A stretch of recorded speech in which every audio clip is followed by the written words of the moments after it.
E hoje nós vamos dar sequência, encerraremos esta série sobre a família na quarta-feira. Próxima quarta-feira teremos o último estudo e faremos uma confraternização aqui no refeitório. Todos já estão convidados para aquele momento que será nutritivo para a nossa alma e fortalecer a nossa comunhão. Vamos abrir a palavra do Senhor em Gênesis 3. Já lemos o capítulo todo, Gênesis 3.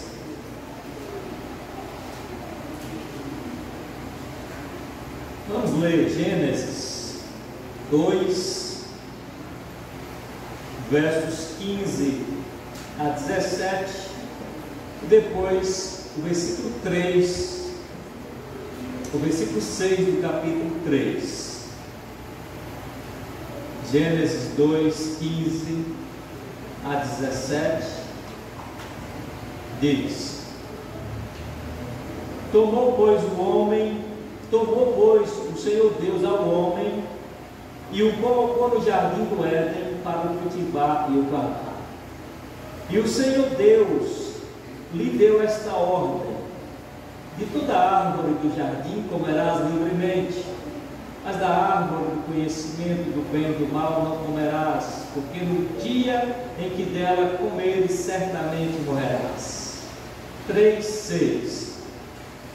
Vendo a mulher que a árvore era boa para se comer, agradável aos olhos, e a árvore desejável para dar entendimento, tomou-lhe do fruto e comeu, e deu também ao marido, e ele comeu. Meus irmãos, eu imagino que você já tenha se perguntado o porquê de tantas desavenças dentro de casa. Pode até ser que a pergunta não tenha vindo por conta de conflitos na sua própria casa. Mas esta é uma pergunta que certamente muitos fazem. Por que tantas desavenças dentro dos lares atualmente? Meus irmãos, as desavenças acontecem entre os cônjuges, entre pais e filhos, e também elas acontecem entre os irmãos, os membros da família. Mas por que essas desavenças têm adentrado os lares, têm perturbado famílias? Eu não tenho outra resposta a não ser a resposta bíblica. A palavra do Senhor mostra para nós que o problema chama-se pecado. O problema é o pecado. Desde que o pecado entrou na existência humana, todas as relações se tornaram deficientes, e especialmente as relações no que diz respeito à família. Irmãos, esse veneno diabólico não ficou apenas no mundo antigo, ele adoeceu a sociedade contemporânea, que em nome da evolução está enfraquecendo os laços familiares, promovendo o individualismo e o relativismo moral. E diante disso nós estamos assistindo os valores familiares sendo degradados a cada dia, por conta da evolução dessa cultura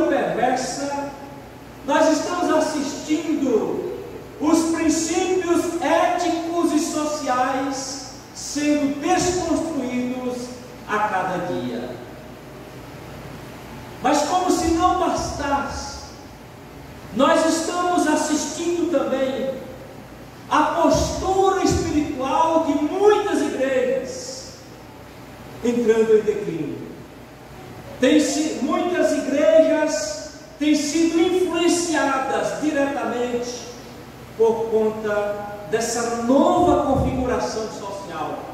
Muitos cristãos estão entrando na onda desta cultura perversa, distanciada de Deus, e estão naufragando na fé. Irmãos, estudos indicam que a sociedade moderna valoriza cada vez mais a autonomia pessoal e a realização individual, que tem levado à diminuição da importância das relações familiares. O fato é que as pessoas estão se tornando cada vez mais individualistas, cada vez mais preocupando apenas consigo mesmo. E por conta do relativismo moral, o conceito de família tem passado por transformações, com diferentes arranjos familiares, sendo aí aceitos socialmente. Tantos adjetivos são empurrados goela abaixo na sociedade em que nós vivemos, por conta dessas transformações que nós estamos vivendo, por conta desse relativismo social que tem influenciado a sociedade e até mesmo a igreja. Assim, o que é considerado certo ou errado pode variar de uma sociedade para outra. O que é considerado certo ou errado pode variar de uma família para outra. Pasme, o que é certo ou errado por conta do relativismo pode se tornar, pode ser uma verdade numa igreja e em outra ser algo totalmente contrário. Então isso entristece o nome do nosso Senhor, isso entristece a igreja do Senhor, e o fato é que, desprezando os absolutos da palavra do Senhor, nós estamos entrando num declínio. As famílias estão entrando em declínio, os lares estão sendo destruídos, estão acabando, meus irmãos, em nome dessa cultura evolutiva, em nome do relativismo moral, estão acabando com o conceito de gênero, homem e mulher, conceitos estabelecidos pela palavra do Senhor. Em nome dessa cultura perversa, as praças estão cheias de homens beijando homens, mulheres beijando mulheres, namoros cristãos estão sendo iniciados sem levar em conta os princípios estabelecidos pela palavra do Senhor, casamentos estão sendo realizados sem a devida fundamentação na palavra do Senhor, divórcios e até mesmo entre os crentes estão engrossando as estatísticas dessa sociedade adoecida, sem levar em conta os termos da aliança estabelecida pelo nosso Deus, e que por juramento um dia foi feito perante as autoridades e também diante do nosso Deus.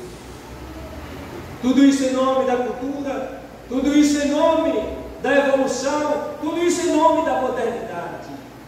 Meus irmãos, dito isso, eu quero em primeiro lugar destacar no texto, e aí o texto, aqui me refiro o capítulo 2 de Gênesis e também o capítulo 3.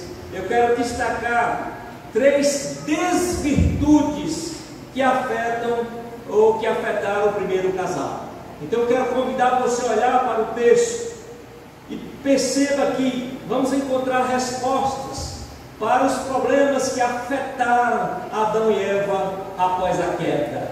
Se você olhar para o versículo 25 do capítulo 2, olhando também para os versículos 3, dos versículos 3 em diante, do capítulo 3, nós vamos perceber que a culpa, vamos perceber que a vergonha e também o medo foram males, problemas, desvirtudes que afetaram o primeiro casal a existir na face da terra. Nós sabemos pela palavra do Senhor que Adão e Eva viviam bem no jardim do Éden, eles estavam felizes, contente. Obviamente que não devido às circunstâncias, mas porque eles tinham comunhão com Deus. Então, por conta desse relacionamento correto com o Senhor, eles viviam felizes. Meus irmãos, quando olhamos para a nossa sociedade, olhamos para o mandato do Senhor em relação à família, nós sabemos que todo casamento busca isso. Todo casamento busca um relacionamento saudável. Todo casamento busca um relacionamento correto com Deus. Um homem e uma mulher se juntam com o objetivo de viverem felizes.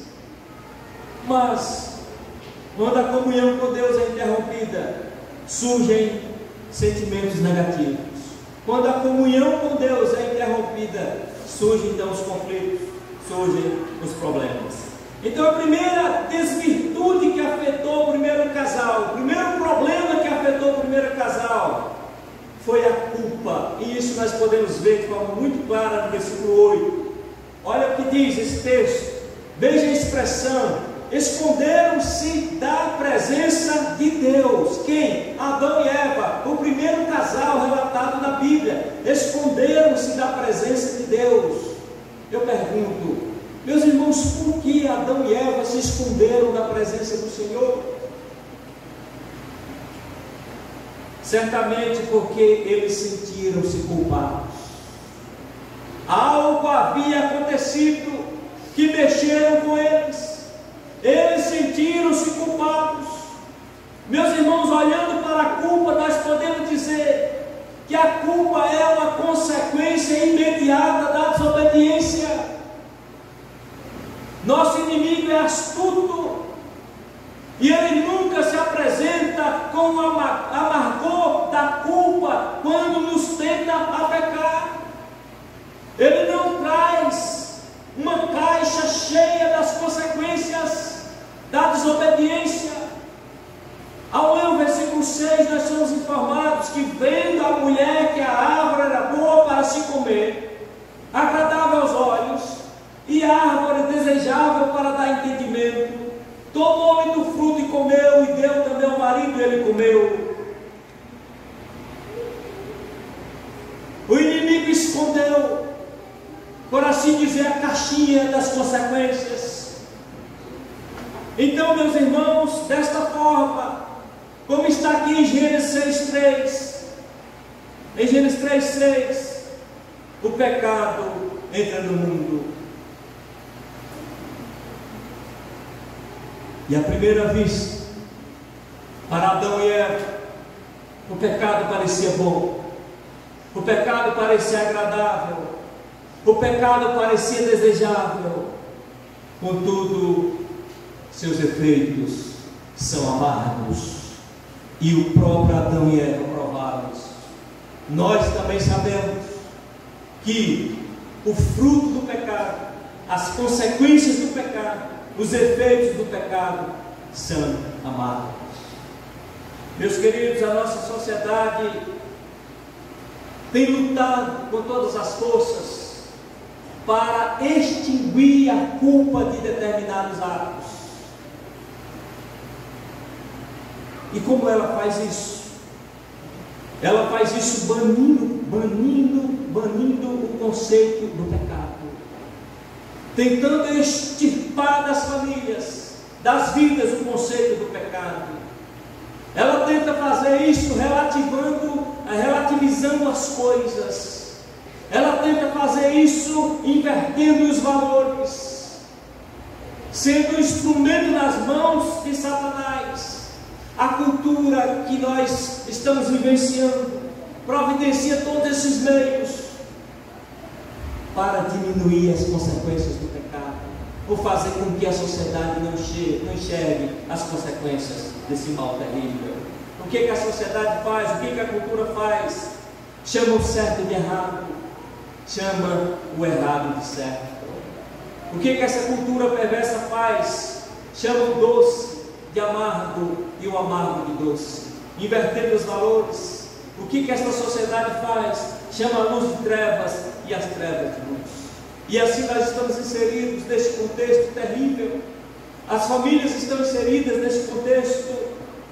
O que antes era tido como pecado, hoje é considerado como uma opção de vida. E em muitas situações a igreja tem fechado os olhos para isso. As famílias têm fechado os olhos para isso. No entanto, meus irmãos, nós podemos assegurar que ignorar a culpa, ignorar a existência do pecado, não significa a ausência dos efeitos na vida do pecador. Basta nós olharmos para a história de Adão e Eva, a história do primeiro casal, como Deus tratou com Adão e Eva. A partir da queda, eles enfrentaram sofrimentos, eles enfrentaram dores, enfrentaram inimizades, conflitos e tantos outros males. Então percebam, meus irmãos, olha aí o porquê de tantas desavenças dentro de casa, olha porque os problemas relacionados à família. Você percebe? Porque está aumentando consideravelmente os casos de depressão, suicídio, o número de divórcios, até mesmo nas igrejas, aumentando. Por conta de quê? Por conta desse mal terrível que a sociedade quer eliminar o conceito para que as famílias não enxerguem. Mas como eu disse, independente disso, todo pecado terá sua consequência. E a história de Adão e Eva mostra claramente isso. Outra desvirtude que afetou o primeiro casal foi a vergonha. Olha, meus irmãos, o versículo 25 de Gênesis, capítulo 2. O texto diz: ora, um e outro, o homem e sua mulher estavam nus e não se envergonhavam. Agora veja 3:7. Veja o que aconteceu. No 3:6 nós já vimos que eles comeram. Agora no 3:7, abriram-se então os olhos de ambos, e percebendo que estavam nus, coseram folhas de figueira e fizeram cintas para si. Irmãos, antes de pecarem, Adão e Eva estavam nus na presença um do outro, e além disso, nus na presença de Deus, e não sentiram vergonha. Mas agora que eles pecaram, algo mudou. Antes eles tinham consciência da nudez, mas não tinham vergonha. No momento em que eles desobedecem, a Escritura Sagrada nos mostra que seus olhos foram abertos, tornaram-se conscientes da nudez. Observem que o resultado de terem comido do fruto proibido não foi a aquisição da sabedoria sobrenatural, como Satanás havia dito. Ao contrário, agora eles descobriram que foram reduzidos a um estado de miséria.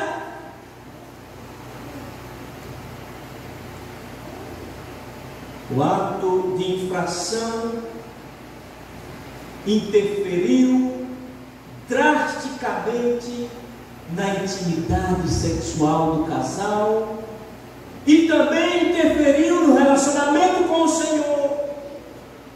Olha o versículo 10: ouvi a tua voz no jardim, e porque estava nu, tive medo e me escondi. Irmãos, quando Deus perguntou a Adão o que fez você saber que estava nu, ele culpou a mulher e culpou o próprio Deus. O versículo 12 diz: a mulher que tu me deste por esposa.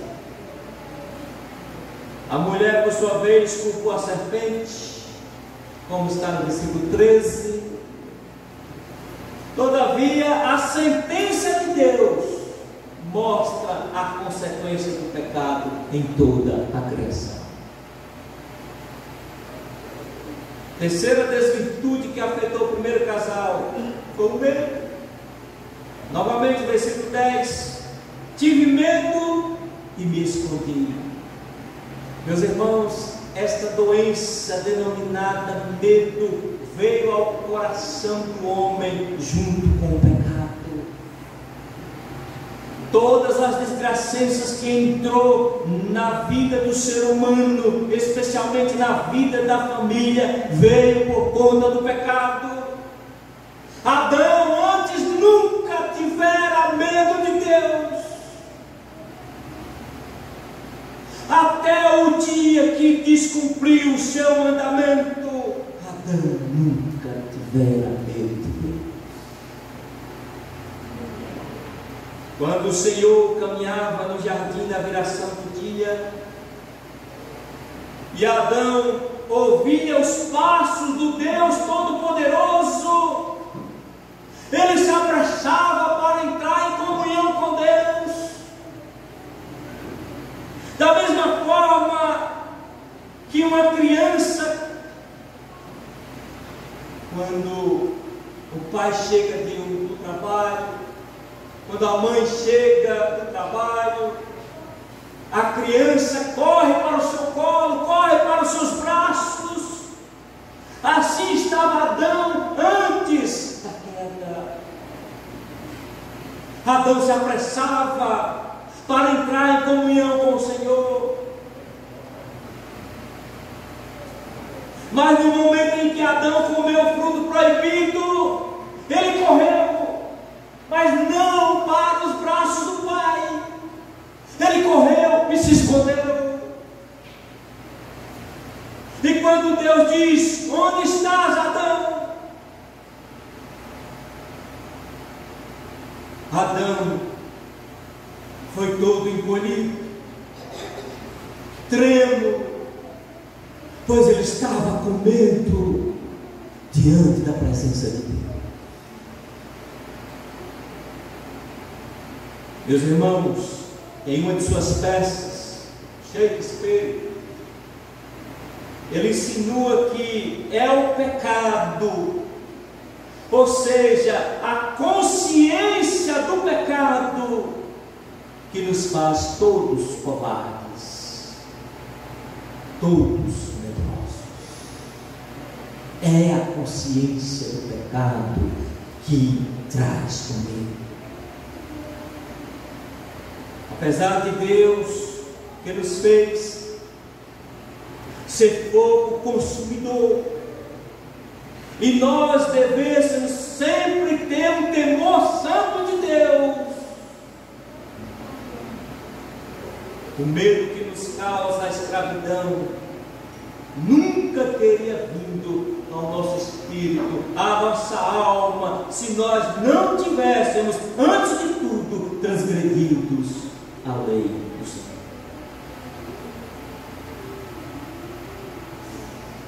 É assim, meus irmãos. O pecado é a mãe do medo que atormenta todas as famílias. O medo permanece nos homens, inclusive nos eleitos do Senhor. Por quê? Porque o pecado permanece neles. Se nós tivéssemos atingido a perfeição do amor, isso expulsaria o medo.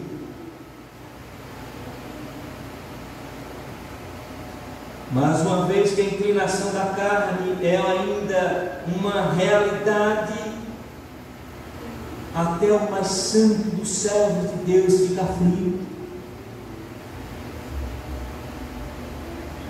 Todavia, na medida em que a graça do Senhor cresce e aumenta em poder, o medo vai diminuir. E quando o pecado é cortado pela raiz e tem os seus ramos tirados, então nem a culpa, nem a vergonha, nem o medo irão maltratar novamente o servo do Senhor. E assim nós podemos viver mais tranquilo no seio da nossa família. Quando o Senhor nos tirar desta casa de barro, nossas almas irão buscar a Deus como as faíscas que procuram o sol. Assim, de uma vez por todas, nós seremos livres do pecado que ainda habita em nós. Muitas famílias vivem o peso da culpa, da vergonha e do medo. Tais desvirtudes são evidências de que o pecado ainda é uma realidade que está maltratando a nossa sociedade.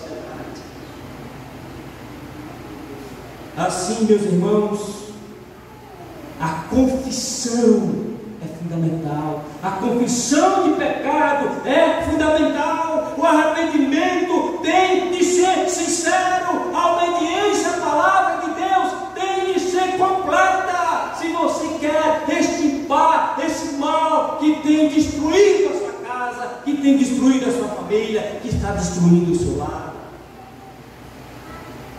Se dobre diante do Senhor, faça a confissão de pecados, arrependa de forma sincera, obedeça a palavra do Senhor, renove os seus votos com o Senhor.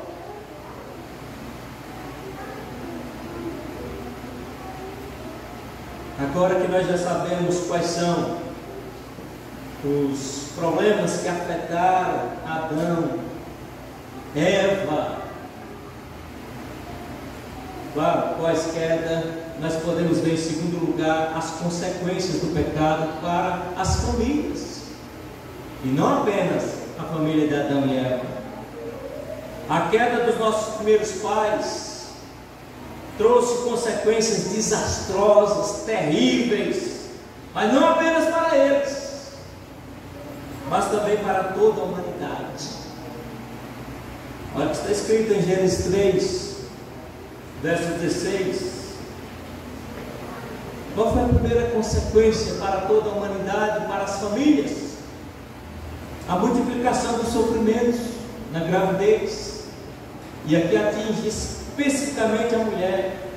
Diz o versículo 16: multiplicarei sobre modo os sofrimentos da tua gravidez. Irmãos, eu entendo que a dor natural é uma realidade, até mesmo antes da queda. Não se escandalize, eu entendo isso. Então eu entendo que a dor natural é uma realidade do parto. E aqui Deus não colocou algo novo na maternidade. Aqui é dito que Deus multiplica o sofrimento.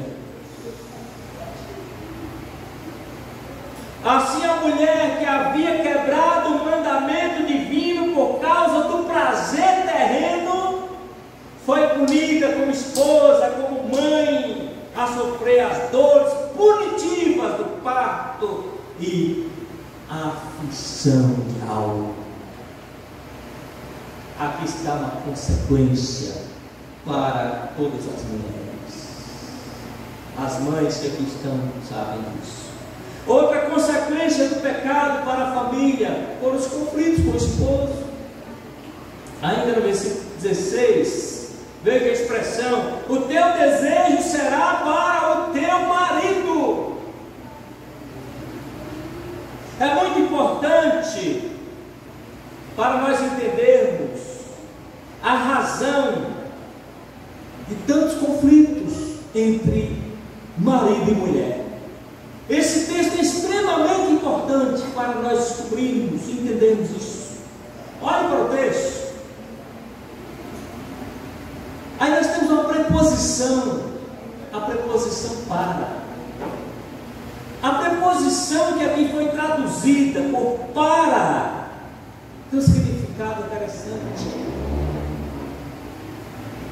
E pode ser literalmente dito assim: contra. Troque o para por contra. como ficaria? O teu desejo será contra o desejo de teu marido. Está aí a desgraça. Está aí o problema. Você que é casado sabe disso. O teu desejo será contra o desejo do teu marido. O marido quer ir para um lado, a mulher para outro. O marido quer comprar uma coisa, a mulher quer comprar outra coisa, não tem nada a ver. Isso é consequência? A origem está onde? Aqui, da desobediência dos nossos primeiros pais. E nós herdamos isso. Então, a partir do momento em que a mulher deixou de se submeter à ordem de Deus e não comeu o fruto proibido, o fruto do conhecimento do bem e do mal, ela passou a ter conflito com seu marido. Então, eis a razão de tantas brigas.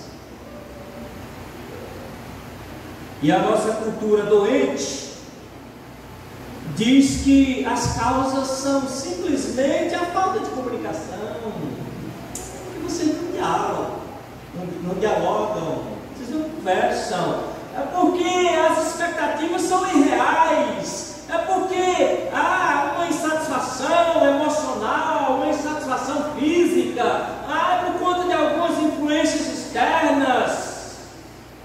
Sim, isso tudo é verdade, não é só isso. O problema está no coração. É por isso que você, mulher, briga com sua esposa. É por isso que você, esposa, briga com a sua mulher. O problema está no coração. O problema é o pecado.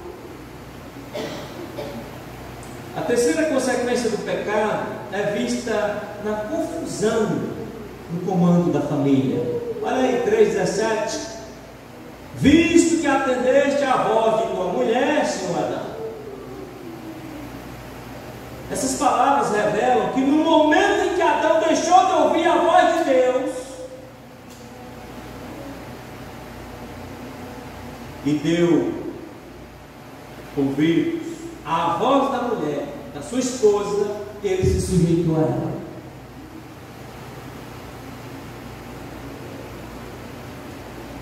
Não é pecado o marido ouvir a mulher. Não tem nenhum problema o marido ouvir a mulher. Mas é o propósito de Deus que o marido seja o líder da família. A falta de liderança masculina na família gera consequências espirituais e práticas. E entre elas nós podemos citar a desordem na estrutura familiar. Por quê? Está faltando liderança masculina. O próprio Senhor Adão e Eva mostra isso. Lá na frente, desordem.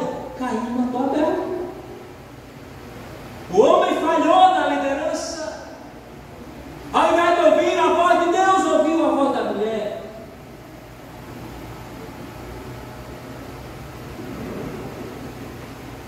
Falta de liderança na família vai impactar na educação dos filhos. A falta de liderança masculina vai impactar, vai trazer fragilidade emocional e espiritual na família.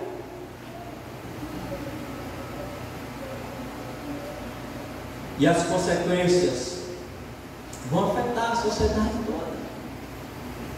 É o divórcio, é a dificuldade na criação dos filhos, filhos rebeldes na igreja, na escola, filhos de nariz empinado em todos os lugares, especialmente nos momentos de lazeres com seus outros coleguinhas. Falta de liderança masculina na família, a instituição divina. A quarta consequência do pecado para a família é a confusão na ordem natural da vida. Você pode ver isso nos versos 17, 18, 19. E aqui nós falamos questão do trabalho. Sabemos que o trabalho é honesto, é puro, é justo. Deus colocou sobre as costas de Adão antes mesmo da queda. Então esse trabalho honesto não é maldição. Nem mesmo antes da queda ele era considerado algo ruim. Não. Contudo, depois da queda, o trabalho se tornou exaustivo, frustrante, tendo o homem que lidar com ervas daninhas, contar no versículo 18, tendo o homem que suportar o cansaço, a fadiga por causa de um trabalho repetitivo, aí no versículo 19, consequências para a família inteira.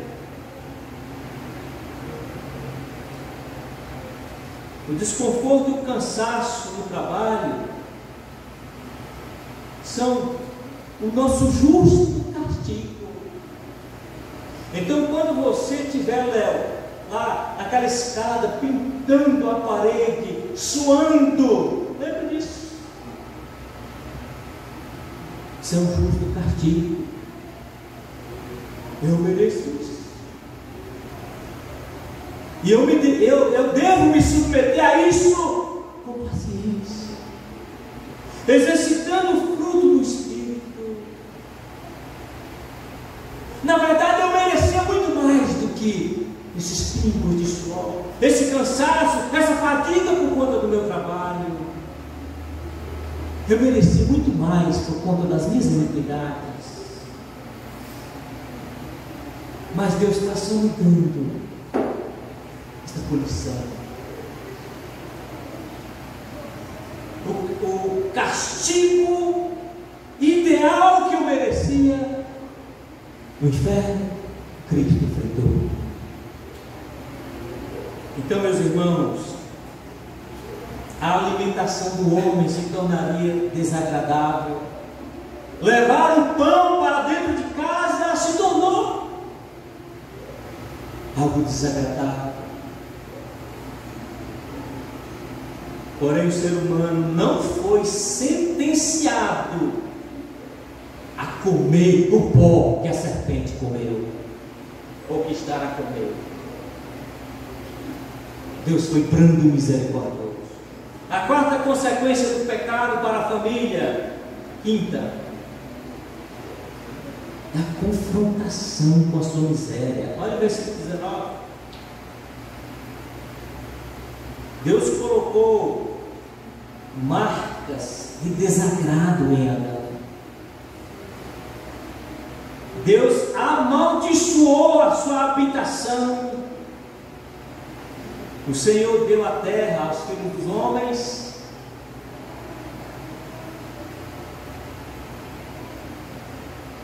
um lugar que fosse uma moradia confortável, um jardim maravilhoso. Porém, agora a terra está amaldiçoada por conta do pecado do ser humano. O jardim do Éden é indescritível para nós.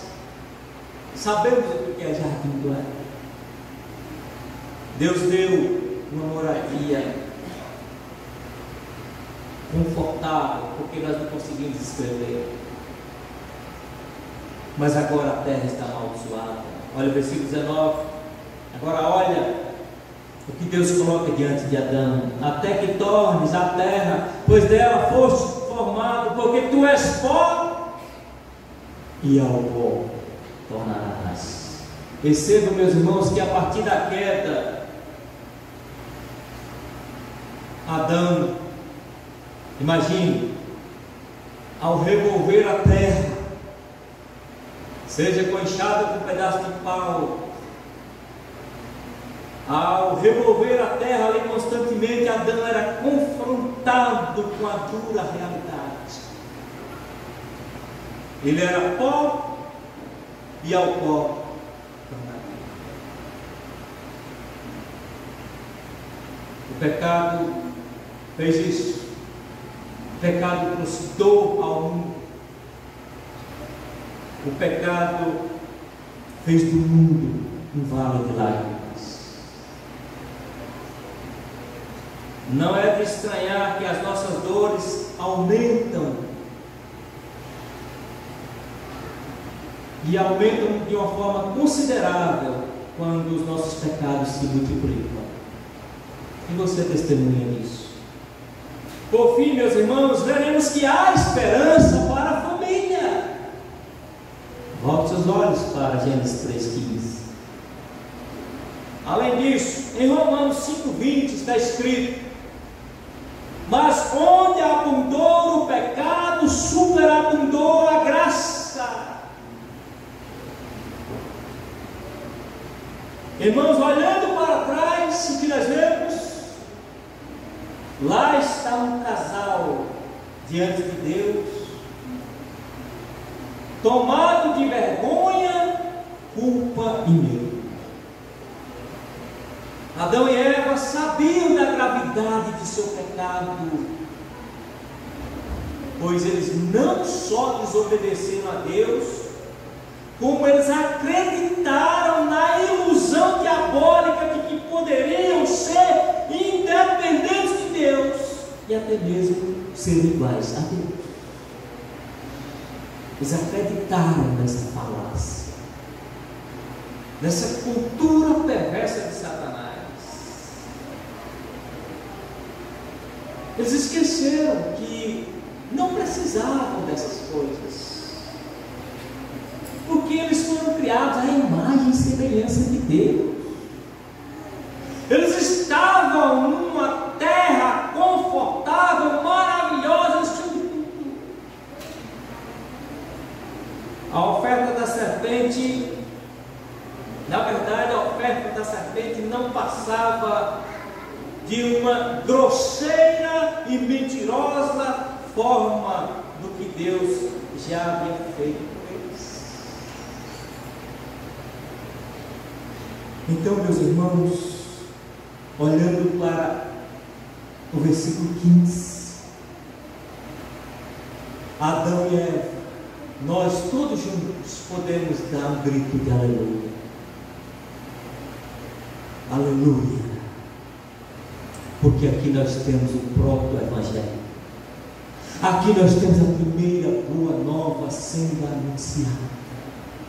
Aqui nós temos a primeira anunciação a respeito de Cristo, o antídoto para o pecado.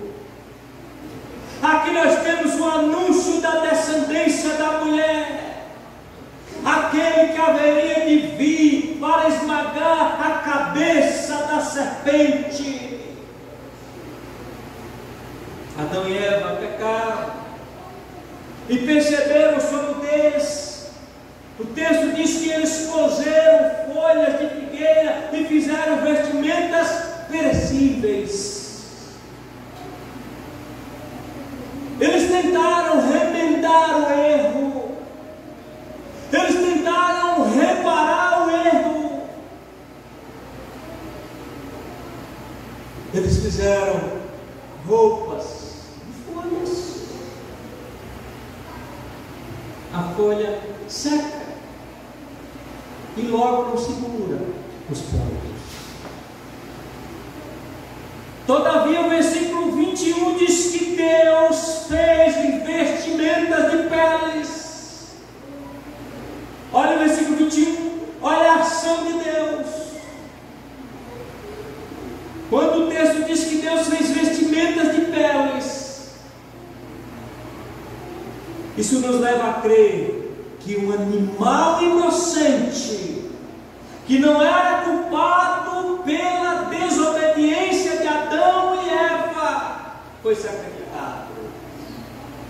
A pele revestiu o casal pecador. Um animal foi sacrificado. E sabe o que significa isso, igreja? O animal tipifica o Senhor Jesus Cristo, o inocente que viria, e hoje nós olhamos para trás e afirmamos: veio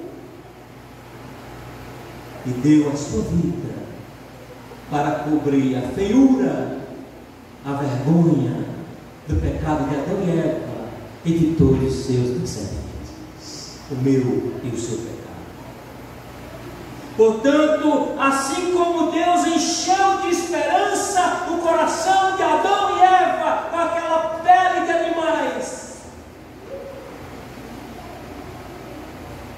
assim como Deus mostrou a sua graça maravilhosa a Adão e Eva, Ele hoje continua dando esperança a todos aqueles que o buscam.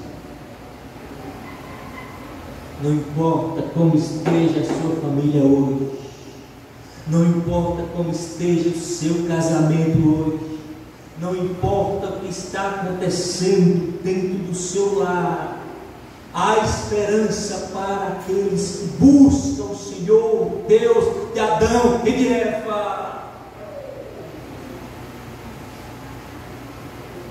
A esperança para a família hoje é a mesma lá do princípio.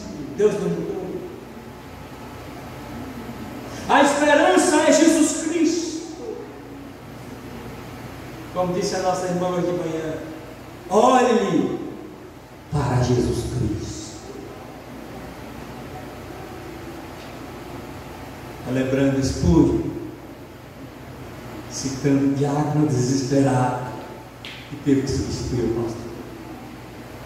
Olhe para Jesus Cristo.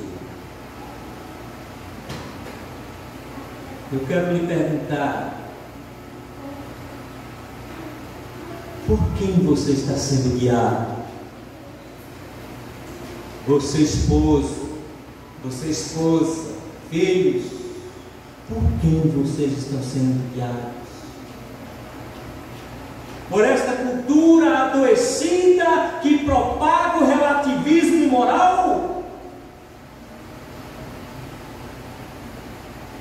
Ou pelo descendente da mulher que cumpriu a promessa e veio nos purificar de todo pecado?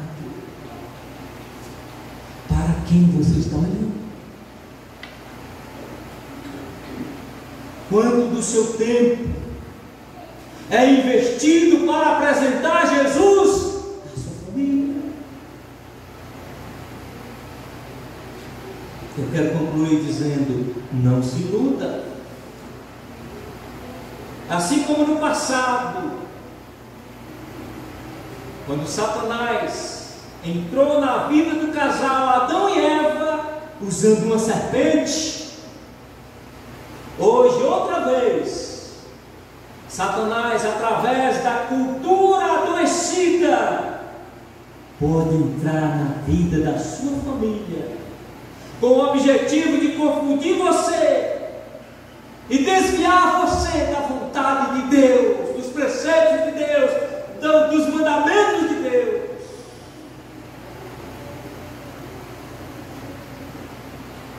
Então não confie nos seus recursos para resolver o problema do pecado. Adão fracassou, Eva fracassou, e tantos outros fracassaram quando confiaram em si. Não confie em seus recursos para resolver o problema do pecado. Confie somente em Deus,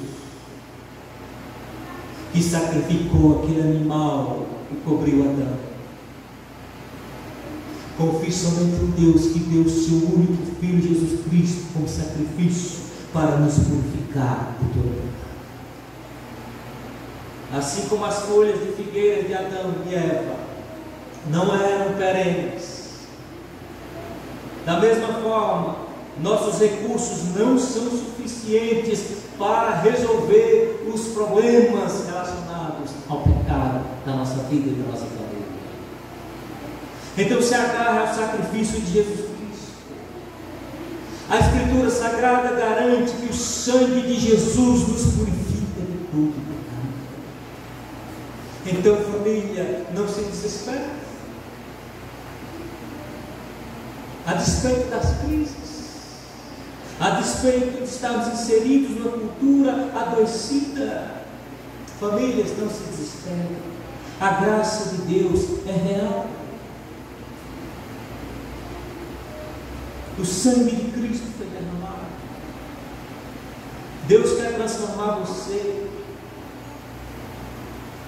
Deus quer lhe capacitar para enfrentar os seus medos. Deus quer lhe capacitar para você enfrentar suas culpas. Deus quer lhe capacitar para você enfrentar suas vergonhas. Creia no Senhor e viva para a glória de Deus. A minha oração é para que Deus transforme o seu coração. A minha oração é para que Deus revigore o seu lar, restaure o seu cônjuge, restaure os seus filhos.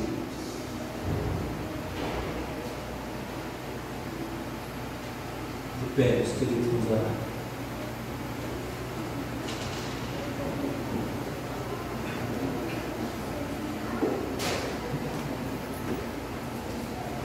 Bendito Deus, glória a Ti, Senhor, porque nós não estamos desamparados. As famílias não estão desamparadas. Os casais não estão desamparados. Os filhos não estão desamparados. Glória a Ti, Senhor, pelo recurso extraordinário que o Senhor enviou do céu para resolver o problema do pecado. Glória a Ti, Senhor, pelo Seu Filho Jesus Cristo. Ó Deus, aqueles que já tiveram os olhos cegados e não estão olhando mais para Jesus, que possam, meu Deus, o Espírito Santo possa agir de forma milagrosa e restaurar estas vistas cegas. Restaure, Senhor, esse olhar míope, para que as famílias passem a olhar para Jesus. Os casais passem a olhar para Jesus. O Senhor Jesus é a solução. O sangue de Cristo é um antídoto real para o pecado, para o mal que está, meu Deus, destruindo famílias. Que o sangue de Cristo seja aspergido sobre nós e que passamos, meu Deus, a ser pessoas diferentes, pessoas que compreendem a origem das adversidades, a origem dos problemas, a origem das crises, mas que não fiquemos, meu Deus, presas a elas, possamos correr para os braços de Cristo, correr para o sangue de Cristo. E nós temos absoluta certeza que nenhuma gota do sangue de Cristo será desperdiçada. Use sobre cada um de nós, purifica-nos. Queremos ser famílias melhores, queremos ter lares melhores, queremos ser filhos melhores, pessoas comprometidas com o Senhor, pessoas que se relacionam corretamente com o Senhor. Ó Deus, que a bênção do Senhor seja sobre as famílias, em nome de Jesus. Que a graça do nosso Senhor e Salvador Jesus Cristo, o amor de Deus, o nosso Pai, a comunhão e as consolações do Espírito Santo sejam com todos nós, hoje e para todos sempre.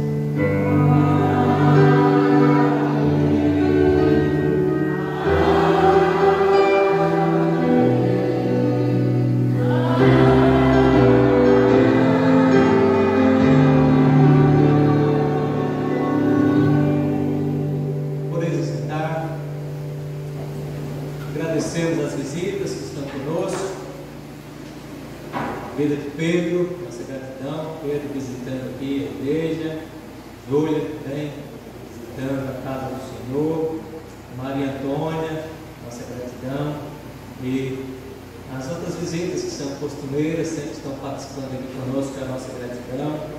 E Agradecemos a nossa irmã, doutora Inês, que já foi instrumento do Senhor, como eu disse de manhã, na sexta-feira, palestrando aqui no CETEC, sábado pela manhã e à noite, também trabalhando aqui, ensinando a cada um de nós. Palestra aqui hoje de manhã. Nossa gratidão, minha irmã. Fique de pé, a igreja conhecer. Isso, gentileza. Muito obrigado, minha irmã, por sentar. Nossa irmã veio de Anápolis e já retorna nesta segunda de madrugada.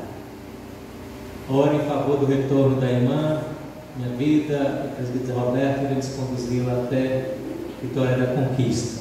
E queremos agradecer José, Débora, pela hospitalidade, não, minha irmã? Hospitalidade, tenho certeza que foram momentos maravilhosos ali, Lourdes também, apoio, toda a família, os irmãos José e Débora foram à Vitória da Conquista buscar nossa irmã e deu essa assistência. A nossa gratidão também ao diretor do CETEC, todo o envolvimento logístico aí para conduzir toda a situação, presbítero Alberto, a nossa gratidão, esse irmão Fabrício, presbítero Fabrício também, fazendo essa intermediação, enfim, todos que lutaram em prol dessa programação, que se encerra agora, né? A nossa gratidão.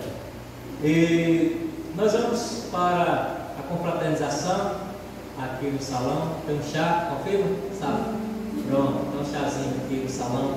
Vamos todos para lá, que Deus nos abençoe.